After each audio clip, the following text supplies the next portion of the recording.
क्या बालक, पढ़ाई हो रही है ना? डिफरेंशियल इक्वेशन में आज हम लोग एग्जैक्ट डिफरेंशियल इक्वेशन डिस्कस करेंगे, जो डिफरेंशियल इक्वेशन का बहुत ही इम्पोर्टेंट टॉपिक है। क्या होता है हम लोग जाने, कुछ भी पढ़िए पहले उसे अपने भाषा में समझना चाहिए, ठीक है? तो एग्जैक्ट डिफरेंशियल इक्वेशन तब बोलेंगे जब उसके प्रिमिटिव को यानी उसके जनरल सॉल्यूशन को सीधे डिफरेंशिएट करने के बाद बिना किसी सिंप्लीफिकेशन के जब कोई डिफरेंशियल इक्वेशन तैयार होता है उसी को बोलते हैं एग्जैक्ट डिफरेंशियल इक्वेशन, ठीक है? ये शुरू में हम लोग पढ़े थे फॉर्मेशन ऑफ डिफरेंशियल इक्वेशन, यानी कोई फैमिली ऑफ कर्व दिया हुआ है तो उसको डिफरेंशिएट करके डिफरेंशियल इक्वेशन तैयार किया जाता है। तो अगर सीधे एक बार डिफरेंशिएट हमने किया, अब बिना सिंप्लीफिकेशन कोई डिफरेंशियल इक्वेशन मिल गया, और बिना सिंप्लीफिकेशन के मिलने का अर्थ क्या हुआ है कि उसका आर्बिट्रेरी कांस्टेंट एक बार डिफरेंशिएट करने के बाद खत्म हो गया। जैसे कि एग्जांपल दे रहे हैं आपको, मान लो X square plus Y square is equal to A square given है। ये क्या है? फैमिली ऑफ सर्किल है। कैसा फैमिली है? जिसका सेंटर ओरिजिन है। इसको अगर डिफरेंशिएट करें, आर्बिट्रेरी का एक है, ए है, एक बार डिफरेंशिएट करेंगे 2x dx plus 2y dy is equal to 0। ये जो डिफरेंशिएशन तैयार हुआ इसको बोलेंगे एग्जैक्ट, क्योंकि एक बार डिफरेंशिएट हमने किया और जो आर्बिट्रेरी कांस्टेंट है वो खत्म हो गया, ठीक है? बिना किसी सिंप्लीफिकेशन का डायरेक्ट मिल गया, इसको बोलेंगे एग्जैक्ट डिफरेंशियल इक्वेशन। ये कहने का मतलब है, ठीक है? देखिए इसी बात को हम लिखे हैं, a differential equation is called exact differential equation if it is obtained directly by differentiating its primitive without any subsequent simplification or elimination। यानी एलिमिनेशन की जरूरत नहीं। एलिमिनेशन किसका करते हैं? आर्बिट्रेरी कांस्टेंट का। ना कोई एलिमिनेशन की जरूरत है, ना कोई सिंप्लीफिकेशन की जरूरत है, सीधे डिफरेंशिएट किए, हमें जो मिल गया उसको बोले एग्जैक्ट डिफरेंशियल इक्वेशन। मैथमेटिकली इसको डिफाइन ऐसे किया जाता है कि differential equation of the form m dx plus n dy is equal to 0 where m and n are either constants or functions of x and y। It's called exact differential equation if del m upon del y is equal to del n upon del x। इस form में है और del m upon del y is equal to del n upon del x अगर है तो उसको बोलेंगे exact differential equation, ठीक है? और आपको ये बता दें, यह जो है आपका del M upon del Y equal del N upon del x जो है एक थ्योरम है। यह जो M D x plus N D Y equal 0 यह एग्जैक्ट होने का कंडीशन है, ठीक है? तो उस थ्योरम को भी हम लिख दिए, ये भी डिस्कस कर लें तो थोड़ा आपको समझने में सुविधा रहेगी। The necessary and sufficient condition for the ordinary differential equation M D x plus N D Y is equal to 0। यह डिफरेंशियल ऑर्डिनरी है भाई। दो तरह के डिफरेंशियल हम लोग पढ़े, ऑर्डिनरी और पार्शियल। ऑर्डिनरी है ये, इसमें तो पार्शियल वाला यूज किया नहीं है। तो ऑर्डिनरी डिफरेंशियल इक्वेशन इस फॉर्म में M D x plus N D Y equal 0, इसके necessary and sufficient condition for being exact differential equation is del M upon del Y is equal to del N upon del x. ये है आपका necessary and sufficient condition. याद करने का तरीका है आपका कि जो आपका dx का जो कोफिशिएंट है, इसका dx का यानी m, इसको y के रिस्पेक्ट में पार्शियली डिफरेंशिएट करेंगे, और जो dy का कोफिशिएंट है उसको x के रिस्पेक्ट में, दोनों वैल्यू आपस में इक्वल होती है। इस थ्योरम को हम लोग प्रूव करेंगे। तो आपका ये गिवन है कि नेसेसरी एंड सफिशिएंट कंडीशन, यह कंडीशन नेसेसरी भी है और सफिशिएंट भी है। सबसे पहले हम लोग नेसेसरी कंडीशन, ठीक है ना, ये हम लोग प्रूव करेंगे। The condition is necessary, the condition is necessary, ठीक है। तो M D x plus N D Y equal 0 मान लिया, यह डिफरेंशियल इक्वेशन है जिसे हम इस फॉर्म में लिख सकते हैं। ये मान लिया कि ये गिवन है, ठीक है। और इसका प्रीमिटिव हमने मान लिया कि F x Y is equal to C, F x Y is equal to C है, ठीक है। नेसेसरी कंडीशन प्रूव करने का तरीका होता है, ठीक है, कि अगर एग्जैक्ट है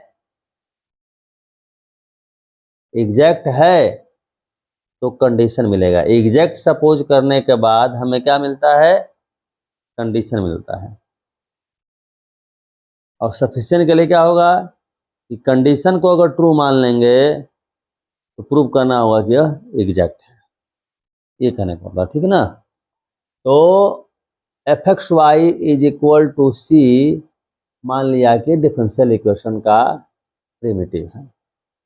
अब इसको अगर डिफरेंशिएट करेंगे तो क्या होगा, D F upon D x is equal 0, क्योंकि सी का डिफरेंशियल क्या होगा 0। और D F upon D X जो है होता है del F upon del x plus del F upon del Y into D Y by D x is equal to 0। यहाँ एफ जो है केवल एक्स का फंक्शन नहीं है, एक्स और वाई दोनों का फंक्शन है, ठीक है। तो एक्स वाई दोनों का मिक्सअप है अगर, तो उसको करने का तरीका यह है del F upon del x plus del F upon del Y into D Y by D x is equal to 0। इसको एक एग्जाम्पल के थ्रू भी आपको हम दिखा देंगे ताकि कंसेप्ट और क्लियर हो जाएगा, ठीक है ना, ये चीज़ है। तो अगर इन दोनों का अगर कंपेयर करें, यह इक्वेशन इसी फॉर्म में है, तो एम इज इक्वल टू क्या होगा, del F upon del x होगा, और एन इज इक्वल टू क्या होगा, del F upon del y, ठीक है।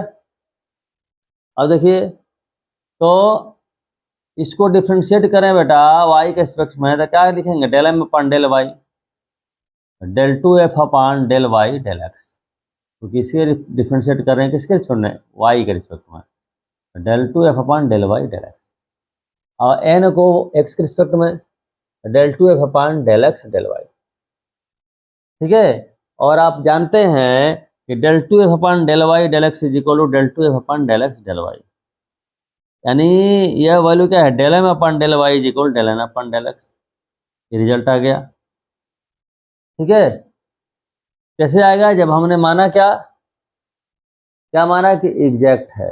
एग्जैक्ट कैसे कह रहे हैं भाई, क्योंकि जो फंक्शन आपका गिवन है F x Y is equal to 0 केवल एक बार डिफरेंशिएट किए हैं। क्या किए हैं, एक बार इसको डिफरेंशिएट करने के बाद यह इक्वेशन मिला है बिना किसी सिंप्लीफिकेशन के।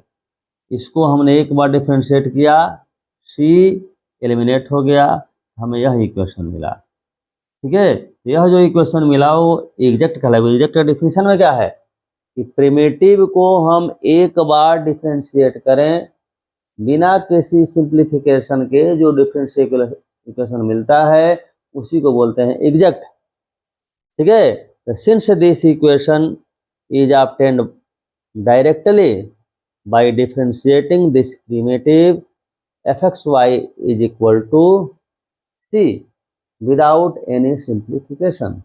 Therefore, this equation is called as exact differential equation. This is exact differential equation and this follows this condition. Therefore, this condition is necessary. ठीक है, हमने एग्जैक्ट मान लिया तो हमें ये कंडीशन मिल गया, नेसेसरी होगा। हाँ देखो बच्चा, ये हम लोग अभी प्रूव किए थे the condition is necessary. Necessary में हम लोग क्या लिए थे कि मान लिए थे कि आपका m D x plus N D Y is equal to 0 या एग्जैक्ट है। एग्जैक्ट है तब हम लोग प्रूव किए कि del m upon del Y is equal to del n upon del x, ये हम लोगों ने प्रूव किया। अब हम लोग प्रूव करेंगे कि द कंडीशन सफिशिएंट। कंडीशन अगर सफिशिएंट हो इसका मतलब हम कंडीशन को लेकर चलेंगे। मान लें कि जो कंडीशन गिवन है वो ट्रू है, जैसे कि let del M upon del Y is equal del N upon del x, ये इक्वेशन, ये गिवन इक्वेशन है। Then we have to prove that m D x plus N D y zero is exact differential equation, ये हमको prove करना है। ठीक है, अब देखिए ऐसा करते हैं कि m को हम इंटीग्रेट करते हैं। m को इंटीग्रेट करेंगे तो मान लिया कि यह जो है एक्स वाई का फंक्शन है, इंटीग्रेट करेंगे तो आएगा ही आएगा, एक्स वाई का फंक्शन कुछ आएगा ही। ठीक है, अब देखिए इसको हम अगर पार्शियली अगर डिफरेंशिएट करें एक्स के रिस्पेक्ट में, ठीक है, ये हो जाएगा m, ये हो जाएगा del F upon del x, x किस पर कर रहे हैं इसलिए यहाँ पर m आया, इंटीग्रेशन का उल्टा डिफरेंशिएशन। अब यहाँ अगर हम del two f upon del Y del x यानी इसको क्या कि दोनों साइड y के रिस्पेक्ट कर रहे हैं, तो ये होगा del two f upon del Y del x, ये हो जाएगा del M upon del y. यहाँ से del M upon del y क्या है, del N upon del x है, वन का हमने यूज किया, del N upon del x हो गया del two f upon del Y del x. हम जानते हैं बेटा कि del two f upon del Y del x can be written है del two f upon del x del y, जानते हैं।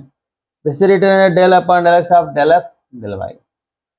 इसको अगर पार्शियली हमने इंटीग्रेट कर दिया इसके रिस्पेक्ट में एक्स के रिस्पेक्ट में, यहाँ चूंकि del N upon del x है, ठीक है, एन हो जाएगा।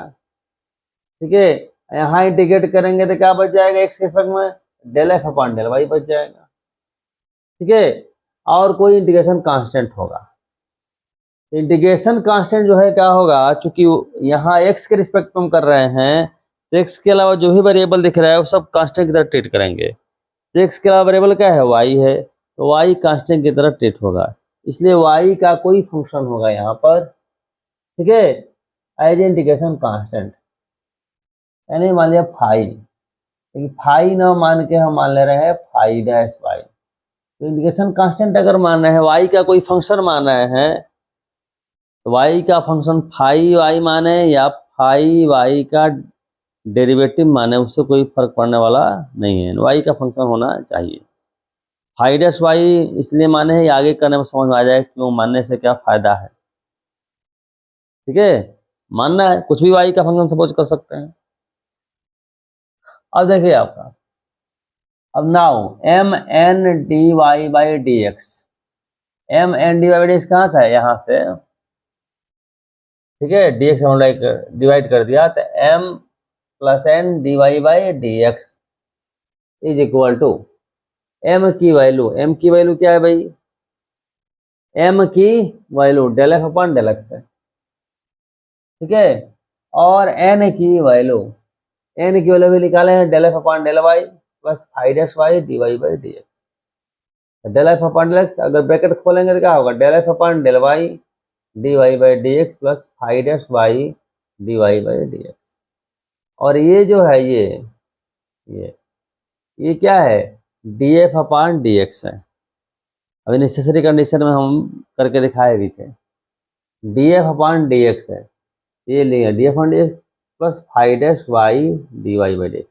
और ये है तो इसको ऐसे लिख सकते हैं, d by D x of f plus phi y, क्योंकि इसका ब्रैकेट बेटा खोलेंगे तो d F upon D x होगा ही, आइए। और उसके बाद क्या होगा, फाई वाई का करेंगे एक्स के रिस्पेक्ट में, तो फाई डैश वाई और फिर d Y by D x हो जाएगा, यानी this can be written as this much.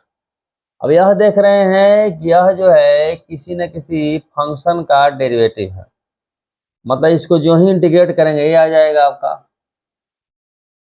आ जाएगा ना, मतलब क्या है, m plus N D Y by D x है, यह किसी फंक्शन का डेरिवेटिव है, यानी direct this is equal this much, direct इसको इंटीग्रेट करेंगे तो ये आ जाएगा।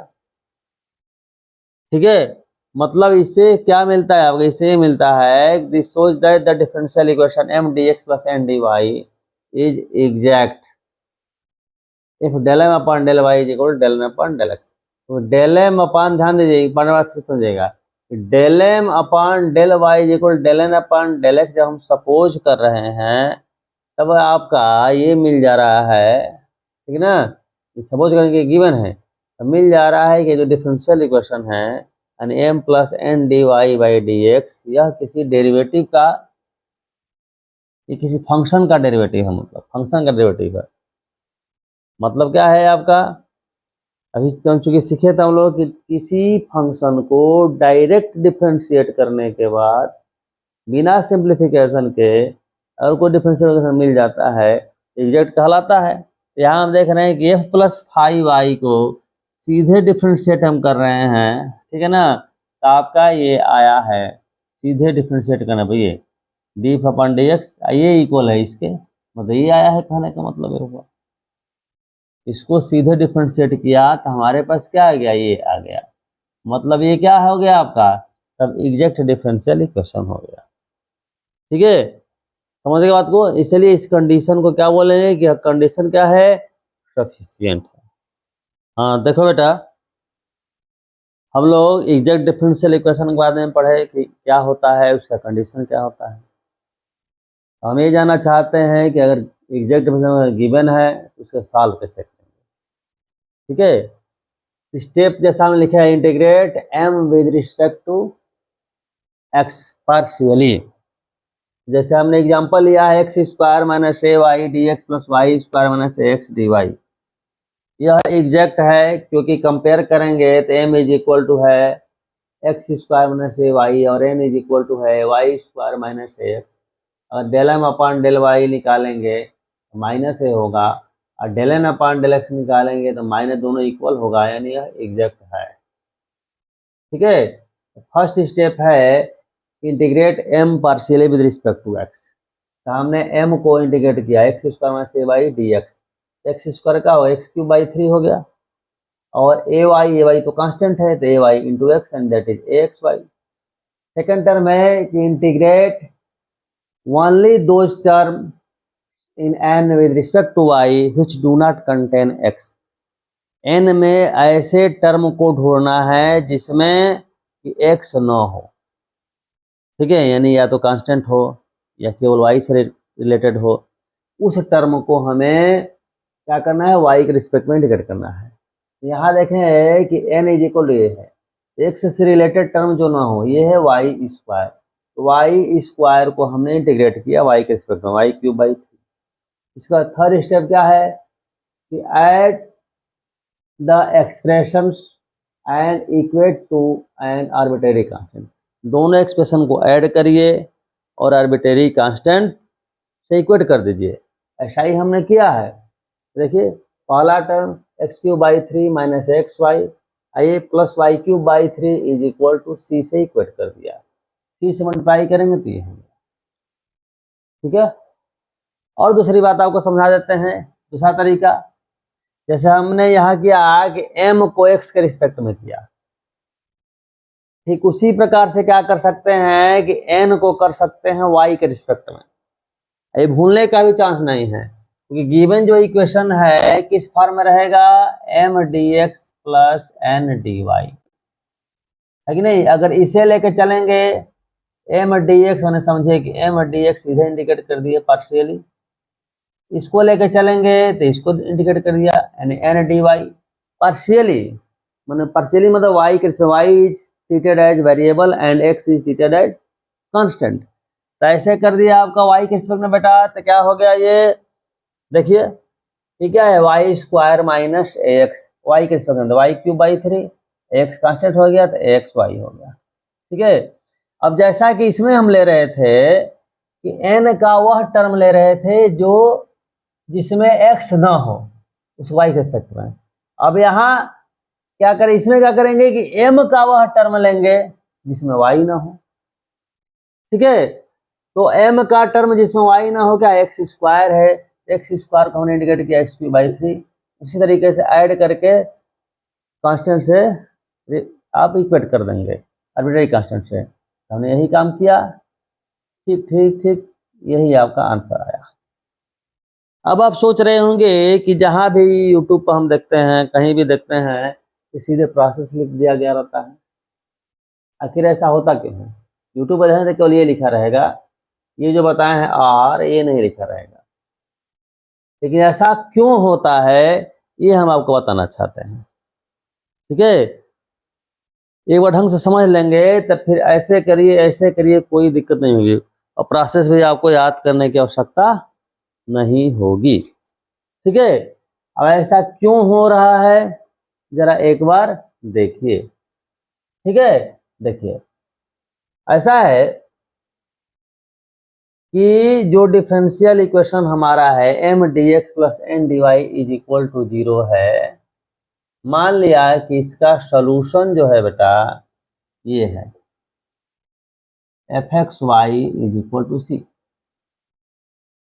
ये एफ स्मॉल लेटर लो कैपिटल लेटर उससे कोई फर्क नहीं पड़ता है।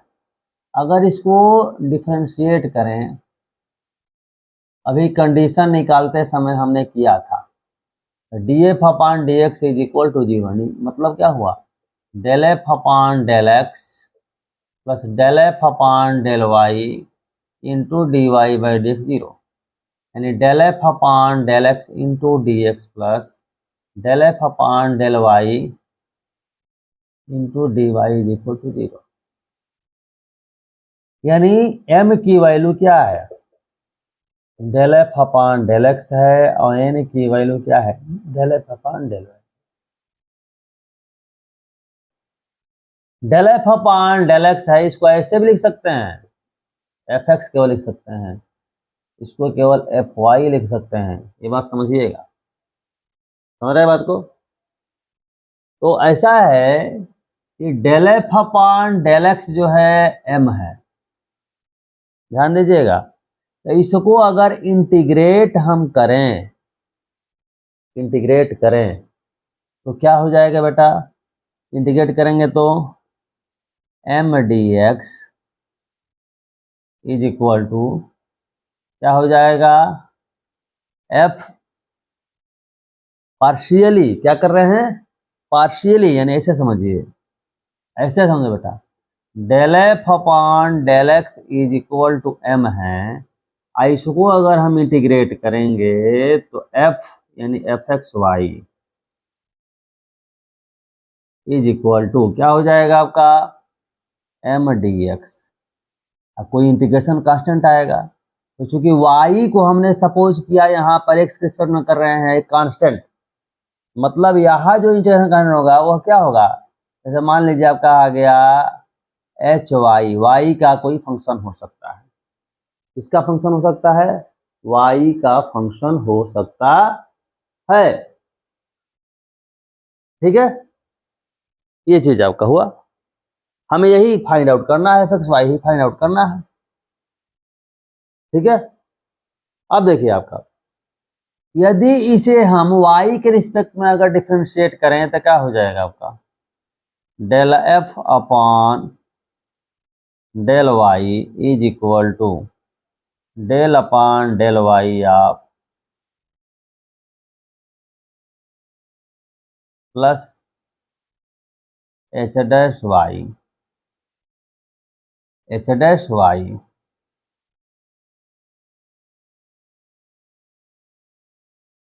ठीक है,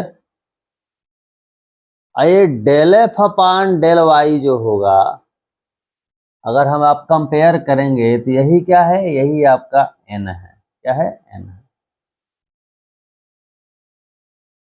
del upon del y of m D x.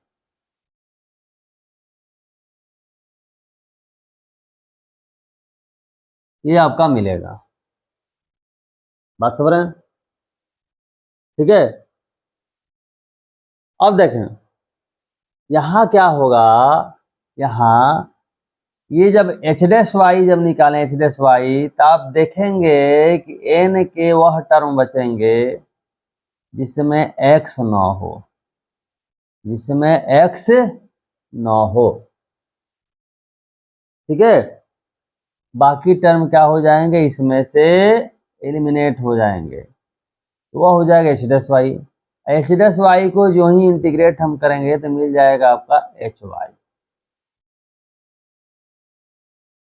बात हो रहे हैं, अब एग्जाम्पल देखिए तब आपको क्लियरली समझ में आ जाएगी बात। ये देखो बेटा, ये हमारा डिफरेंशियल इक्वेशन है यानी m D x plus N D Y is equal to 0। ठीक है, यानी आपका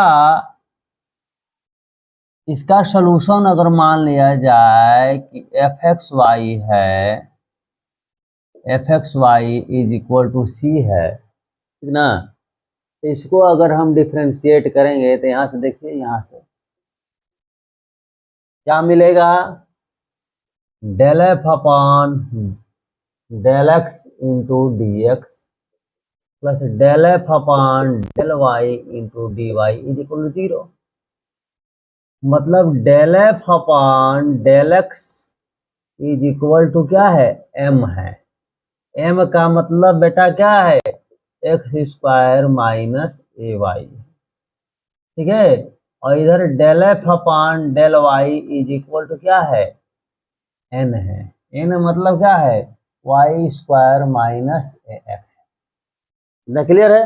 अब देखो यहाँ से f इज इक्वल टू निकालेंगे, यानी कि एफ एक्स वाई निकालेंगे तो इंटीग्रेट करेंगे एक्स स्क्वायर माइनस ए वाई डी एक्स, अब प्लस एक इंटीग्रेशन कांस्टेंट आ जाएगा, मान लो कि आपका एच वाई है। तो करेंगे तो क्या होगा, एक्स क्यूब वाई 3 माइनस ए x Y plus H Y.